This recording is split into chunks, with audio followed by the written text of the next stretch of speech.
Hi friends, എല്ലാവർക്കും നമസ്കാരം. അപ്പോൾ ഇന്ന് വെള്ളരിക്ക വെച്ചിട്ടുള്ള നാടൻ ഒഴിച്ചുകറിയാണ് കാണിക്കുന്നത്. നല്ല ടേസ്റ്റുള്ള ഒരു കറിയാണ്. അപ്പോൾ നമുക്ക് കണ്ടു നോക്കാം എങ്ങനെയാണ് ഉണ്ടാക്കുന്നതെന്ന്. അപ്പോൾ അതിനു വേണ്ടിയിട്ട് ഒരു വലിയ വെള്ളരിക്കയാണ് ഇപ്പോൾ ഞാൻ എടുത്തിരിക്കുന്നത്. ഇതിൻ്റെ പകുതി മുറിച്ചിട്ട് അതുകൊണ്ടാണ് ഇപ്പോൾ കറി ഉണ്ടാക്കുന്നത്. വെള്ളരിക്ക എടുക്കുമ്പോൾ നല്ല ശ്രദ്ധിക്കണം കേട്ടോ. അങ്ങനെ ഉരുണ്ട വെള്ളരിക്ക എടുക്കാൻ ശ്രദ്ധിക്കുക.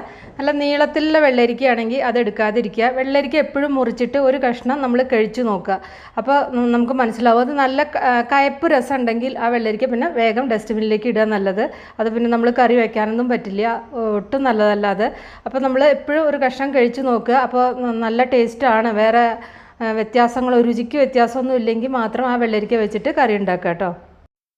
മിക്കവാറും ഇങ്ങനെ നീളത്തിലുള്ള വെള്ളരിക്കയാണ് എപ്പോഴും കയ്പ്രസം ഉണ്ടായിരിക്കുക. അങ്ങനെ ഉരുണ്ടിരിക്കുന്ന വെള്ളരിക്ക എപ്പോഴും നല്ല ടേസ്റ്റുള്ള വെള്ളരിക്ക ആയിരിക്കും. ഞാനിപ്പോൾ ഇതിൻ്റെ പകുതി എടുത്തിട്ടുണ്ട്, അതായത് 1/2 കിലോ. ഇനി അത് കഴുകി വൃത്തിയാക്കിയിട്ട് അതിൻ്റെ തൊലിയൊക്കെ കളഞ്ഞ് കുരുവെല്ലാം കളഞ്ഞിട്ട് ചെറുതായിട്ടാണ് അരിഞ്ഞെടുത്തിരിക്കുന്നത്. നമ്മൾ മോരുകറിക്ക് ഉണ്ടാക്കുന്ന പോലെ അത്രയും വലിയ കഷ്ണങ്ങളായിട്ടല്ല ഞാനിപ്പോൾ ഇത് അരിഞ്ഞെടുത്തിരിക്കുന്നത്. എന്നിട്ട് ആ കഷ്ണങ്ങളൊക്കെ ഒരു ചെരുവത്തിലേക്ക് ഇട്ടിട്ട് അതിലേക്ക് ഒരു പിടി കറിവേപ്പില, ഒരു 2-3 പച്ചമുളക്, എരിവിന് ആവശ്യമായിട്ടുള്ള പച്ചമുളക് ചേർത്താൽ മതി. പിന്നെ ഒരു 1/4 ടീസ്പൂൺ മഞ്ഞൾപ്പൊടിയും ചേർത്തിട്ട് ആവശ്യത്തിന് വെള്ളം, പിന്നെ കുറച്ച് ഉപ്പും കൂടി ചേർത്തിട്ട് വേവിക്കാൻ വേണ്ടി വെക്കുകയാണ്. ഇത് കുക്കറിൽ വേവിക്കാം, പക്ഷേ ഇതിപ്പോൾ ചെറുതായിട്ട് അരിഞ്ഞ കാരണം പെട്ടെന്ന് വെന്ത് കിട്ടും, അധികം താമസമൊന്നുമില്ല. പിന്നെ കഷ്ണങ്ങൾ ഇങ്ങനെ വെന്ത് കുഴഞ്ഞു പോവാതെ ഉണ്ടാക്കുമ്പോഴാണ് കറിക്ക് കൂടുതൽ ടേസ്റ്റ് ഉണ്ടായിരിക്കുക. അപ്പോൾ അത് അവിടെ ഇരുന്ന് വേവട്ടെ. അപ്പോഴേക്കും നമുക്ക് അതിനുള്ള അരപ്പ് റെഡിയാക്കാം. അതിന് വേണ്ടിയിട്ടൊരു പാനിൽ കുറച്ച് വെളിച്ചെണ്ണ ഒഴിച്ചിട്ടുണ്ട്. അധികമൊന്നും വേണ്ട, ഒരു 1/2 സ്പൂൺ വെളിച്ചെണ്ണ ഒഴിച്ചാൽ മതി. ഇതിലേക്ക് ഒരു 1/2 ടീസ്പൂൺ ഉലുവയാണ് ചേർത്തിരിക്കുന്നത്. ഈ ഉലുവ ഒന്ന് മൂപ്പിക്കണം. അതോടുകൂടി കുറച്ച് ഉണക്കമുളകും കൂടിയും ചേർക്കണം. ഉണക്കമുളക് 3-4 നമ്മുടെ എരിവിനനുസരിച്ച് ചേർക്കായിരിക്കും നല്ലത്. ഞാൻ കാശ്മീരി ചില്ലിയും പിന്നെ സാധാരണ എരിവുള്ള മുളകും കൂടി മിക്സ് ചെയ്തിട്ടാണ് ചേർത്തിരിക്കുന്നത്. നോർമൽ സാധാരണയുള്ള മുളക് ചേർത്താലും മതി, കാശ്മീരി ചില്ലി വേണമെന്നില്ല. അപ്പോൾ ഇതാ ഉലുവയും ഉണക്കമുളകൊക്കെ വറുത്തെടുത്തിട്ടുണ്ട്. കരിഞ്ഞു പോകാതിരിക്കാൻ ശ്രദ്ധിക്കുക. ഇനി ഇതൊരു മിക്സർ ജാറിലേക്ക് മാറ്റാം. ഒരു 4-5 കറിവേപ്പില കൂടി ഇതിലേക്ക് ഇടുക. പിന്നെ ഇതിലേക്ക് 1 കപ്പ് നിറച്ചും നാളികേരമാണ് ഇതിലേക്ക് ഇടുന്നത്. പിന്നെ ഇതിലേക്ക് ഒരു 1/4 ടീസ്പൂൺ ചെറിയ ജീരകം കൂടി ചേർക്കാം കേട്ടോ. ചെറിയ ജീരകം ചേർക്കുന്നത് നിങ്ങൾക്ക് ഇതിൽ കാണുന്നുണ്ടാവില്ല, പക്ഷേ ഞാൻ ചെറിയ ജീരകം ഒരു 1/4 ടീസ്പൂൺ ചേർത്തിട്ടുണ്ട് കേട്ടോ.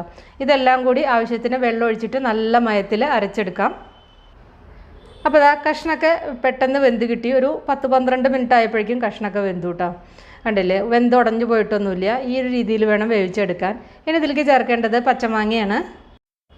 പച്ചമാങ്ങ അത്യാവശ്യം പുളിയുള്ള പച്ചമാങ്ങയായിരിക്കും ഇതിൽ ടേസ്റ്റ് ഉണ്ടായിരിക്കുക. ഞാനിപ്പോൾ ഒരു പച്ചമാങ്ങ മുഴുവൻ ഇതിലേക്ക് ചേർക്കുന്നുണ്ട്, കാരണം 1/2 കിലോ കഷ്ണം ഉണ്ടല്ലോ. അപ്പം നിങ്ങളുടെ പുളിക്കനുസരിച്ച് ചേർക്കുക കേട്ടോ.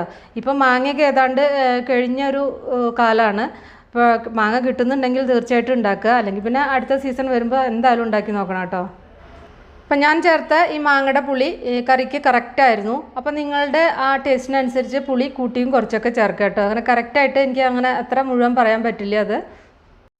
അപ്പം മാങ്ങ ചേർത്തിട്ട് ഞാനൊന്ന് അടച്ചു വെച്ചിട്ടുണ്ടായിരുന്നു. അപ്പോൾ കണ്ടില്ലേ, കറക്റ്റായിട്ട് വെന്തു. ഇപ്പോൾ കഷ്ണവും മാങ്ങയൊക്കെ നന്നായിട്ട് വെന്തു. ആ മാങ്ങ വെന്ത് വരുമ്പോൾ തന്നെ കറിക്ക് ചെറുതായിട്ടൊരു കൊഴുപ്പ് വരും, കണ്ടില്ലേ. ഇനി ആ അരപ്പ് ഇതിലേക്ക് ചേർക്കുക. ഇപ്പോൾ കാശ്മീരി ചില്ലി നല്ല മുളകിൻ്റെ കൂടെ ചേർത്ത കാരണമാണ് കുറച്ചൊരു കളറ്. ഇപ്പോൾ സാധാരണ നോർമൽ മുളകാണ് നമ്മൾ ചേർക്കുന്നതെങ്കിൽ അത്ര കളറ് ഉണ്ടാവില്ല എന്ന് മാത്രമേ ഉള്ളൂ കേട്ടോ. അപ്പോൾ കാശ്മീരി ചില്ലി വേണമെന്നില്ല.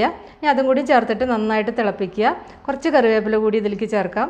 പിന്നെ ആ മിക്സർ ജാറിലേക്ക് കുറച്ച് ചൂടുള്ള വെള്ളം ഒഴിച്ചിട്ട് കഴുകിയിട്ട് അതും കൂടി ഇതിലേക്ക് ചേർക്കാം. അപ്പോൾ ഗ്രേവിക്ക് അനുസരിച്ച് ഇതിലേക്ക് ചൂടുള്ള വെള്ളം ചേർക്കുക കേട്ടോ. അപ്പോൾ ഞാൻ ഇതിലേക്ക് കുറച്ച് കറിവേപ്പില കൂടി ചേർത്തിട്ടുണ്ടായിരുന്നു.